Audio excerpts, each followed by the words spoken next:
focus. Why do we need you in a time of crisis?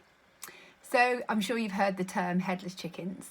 And when people panic, we run and panic in all directions. We lose our heads and we have no clear path and no idea what to do. In fact, it makes us try and bring control over anything that we feel that we can do, and we do something to bring some sense of a semblance of order. But really, we've lost our focus and we can't find a way through. You can help us to see the wood rather than the trees.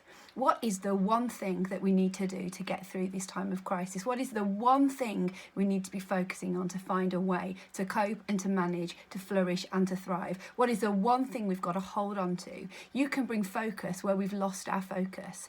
You can help people see actually that even when the challenge isn't met straight away and it takes longer than we thought it was going to bring that focus back in mind, back as the goal and back front and centre. What are we trying to do and what are we aiming for? No U-turns, no side tracks, no looking to the left or to the right. So important that when something's quite a challenge to be facing, that we keep that one thing in mind, and somebody like you helps us to do that really, really well. You will establish priorities and help us pick off the things that aren't important right now. What is what we need to do and what are the things that can wait?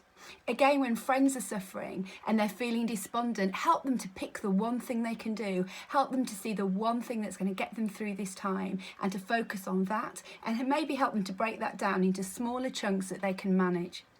And when a crisis hits a community, it can feel like an insurmountable thing to do, with many, many things to do and to focus upon.